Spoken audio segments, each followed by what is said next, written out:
This is Democracy Now!, democracynow.org, The War and Peace Report. I'm Amy Goodman. We're broadcasting from the Sundance Film Festival in Park City, Utah. As we turn to one of the most talked about films at Sundance this year, it's called Obvious Child, like the Paul Simon song you just heard. The film stars former Saturday Night Live cast member Jenny Slate as Donna Stern, a Brooklyn comedian who speaks openly about sexuality and other taboo topics on stage. When Donna gets pregnant, she decides to have an abortion. While 1 in 3 women in the United States will have an abortion, the topic is rarely dealt with in films. Obvious Child has been hailed as the first romantic comedy about abortion, but it's much more than that. The film premiered here at Sundance and has been acquired by A24 for a rumored 7-figure sum. I sat down with Obvious Child director Gillian Robespierre on Wednesday. It was the 41st anniversary of Roe v. Wade, the Supreme Court decision legalizing abortion. I asked Gillian Robespierre to describe the plot of Obvious Child. The movie is about Donna Stern, played by Jenny Slate, who gets dumped, fired, and pregnant just in time for Valentine's Day. That's our elevator pitch. But it's really about a woman who is trying to figure out, she's growing up. You know, she's not very confident in the beginning of the story. She's lets things just happen to her, and she's not really taking charge of her life. And I think through the course of the movie, while it's very subtle, she does change a little bit, and she gains more confidence towards the end.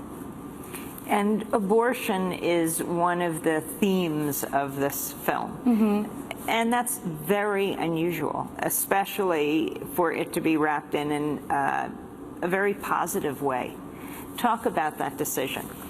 Well, in 2009, my best friends and I wanted to make this movie, Anna Bean and Karen Maine. And we were sort of disenchanted and frustrated by the limited representation of women, real women in movies, and unplanned pregnancy in movies. And instead of waiting and waiting, we decided to go out and make this on our own. And we did. We shot this movie in 4 days. Jenny was in it. This was before she was on SNL. She was a stand-up comedian that we met in the Brooklyn comedy scene. I love stand-up. I'm not one, she is. And I was in awe of her performance on stage. Within 5 minutes, I knew that she had to be in this movie. We were looking for somebody who was funny and lewd and had a lot of heart, and we had a hard time finding that actor. But when I went to the Big Terrific show and saw her, I knew she had to be in this movie. So the first film you made was like, what, 22 minutes or something? Yeah, 22 minutes. And then what happened? It had a very sweet festival run, but what really happened was we put it on Vimeo. We put it on the internet, and it just took off from there. Jezebel, Bust, Bitch Magazine, Feministing were so supportive of this film in a way that I didn't know they would latch on that way. And then 40,000 people watched this little short, and that inspired me to turn this into a feature. So there's this piece in Slate, characters who have or are just thinking about having an abortion often die. The figures are amazing. I want to read this piece by Roxanne County, just a little bit of it. Life on screen can be dangerous if you're a woman faced with an unplanned pregnancy. A new study has found Hollywood grossly exaggerates the risk of abortion. While the number of plot lines featuring abortion has grown in recent decades, movies and television shows often kill off characters for even just contemplating the possibility of this procedure. It is quite astounding. Of the 310 movies and episodes that featured abortion as a major plotline or featured an abortion provider as a main character, a striking 9% portrayed the death of a woman after having or even deciding on abortion. That's pretty incredible. Wow. So you show it in a very different way. And it's in the clinic itself, you work with Planned Parenthood? We did. The last iteration of the script, we sent it to Planned Parenthood. We wanted their support. We wanted to shoot in Planned Parenthood. In the short, we shot in an orthopedic doctor's office, and I wanted this to be an authentic experience for moviegoers. And so we sent the script to Planned Parenthood just to make sure everything was accurate. how a doctor at a Planned Parenthood would speak to a patient. The look and feel of what a Planned Parenthood looks like. You know, it's beautifully lit. Its walls are, you know, not scary or stale. You know, it's nice and warm in Planned Parenthood. And I didn't want to show a place that was inaccurate. So I wanted to compare how your film deals with abortion with others, like Juno.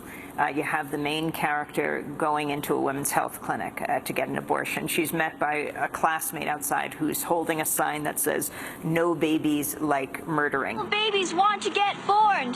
All babies want to get born. All babies want to get born. Hey, Soo-chin. Oh, hi, Juno. Your baby probably has a beating heart, you know. It can feel pain. And it has fingernails. Fingernails? Really? So Juno goes inside and, you know, she's haunted by her classmates saying the baby has fingernails, and she's looking at everyone's fingers, and the receptionist is, she's tapping on something like she's playing a video game or she's texting or something, and she is just freaked out. It's not a very warm experience, and she runs out. No, and I'm sure that's an experience that some women do have. I am lucky. I live in New York. I don't. It's one of the first places that abortion was legal. Right, and you know, I wanted to show this particular story without protesters, because that not every time you go to Planned Parenthood or a clinic to do anything from getting a mammogram to, you know, just getting a checkup. You don't interact. You don't always interact with protesters. So I just wanted to show that side. And while I know that there are many clinics that have protesters standing outside, that's been depicted in movies before. I've seen that, and I know that exists. So let's show the other side. Mm-hmm. How much of this film is you? It was a collaborative effort. I had many strong female women voices to help write this story. Some of it we took from our lives, and some of it was made up. It's a big deal, even today, in a sex scene in a movie for one of the characters to reach for a condom. That is very rare, let alone to make a major part of the film about abortion. And yet, you come to the Sundance, and it's like the second film sold. It's sold for 7 figures. This is a huge message. Maybe people are just really ready to see this and have been dying to see something like this. They just didn't know. So, it's the 41st anniversary of Roe v. Wade. What are your thoughts as we do this interview? You know, I know that women's rights are under attack, and that there are many states that have put new restrictions on women being able to have safe, positive abort procedures. I just think it's a really good time for people to tell their stories. How do you feel this film will impact future films about abortion, since for the most part it has been either not dealt with or dealt with in very difficult ways? In many cases, the woman meeting her doom. Yeah, I don't know what the forecast is for other films, but my hope is that other filmmakers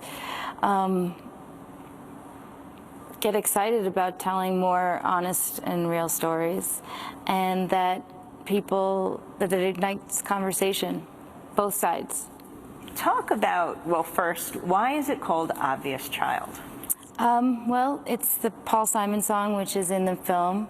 I listened to Paul Simon in the car growing up. My dad blasted it every weekend when we would go on little road trips, and he's just been a part of my childhood. And then I took a break from Paul Simon and revisited him in my 20s and had a whole different take on him. And I was no longer a little girl staring out the window. I was an adult woman, well, 20s, sort of adult woman. And I fell in love with him, and I thought it'd be great to put a sequence of somebody dancing around their apartment with a boy naked.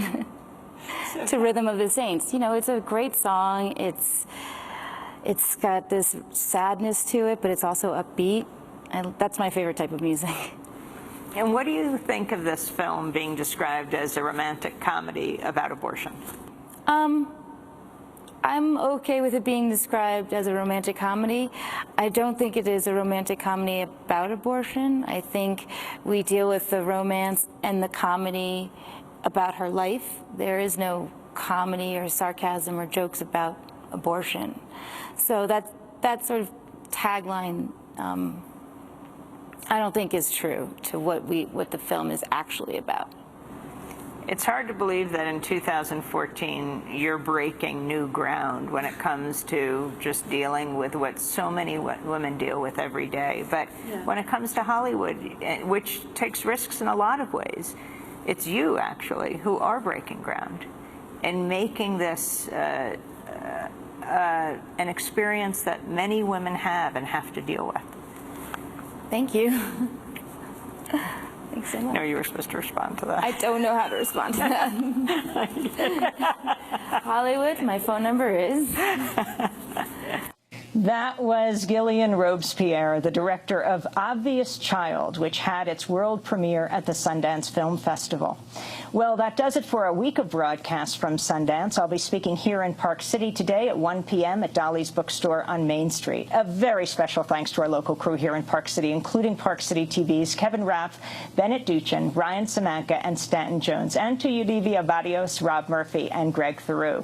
Democracy Now! Is produced by Mike Burke, Renee Feltz, Aaron Mate, Nermeen Sheikh, Steve Martinez, Sam Alkoff, Hani Massoud, Robbie Karen, Dina Guzder, Amy Littlefield. Special thanks to Elizabeth Press, John Hamilton, Brenda Murray, Karen Minucci, and Dennis Moynihan. And to Becca Staley, Jolie Crosby, Hugh Grant, Jessica Lee, John Wallach, Mike DiFilippo, Miguel Noguera, Cassandra Lazaire, Messiah Rhodes, and Charina Nadura. That does it for our broadcast from Park City, and a special thanks to Sundance as we broadcast. You can go to our website at democracynow.org to get a DVD of today's broadcast.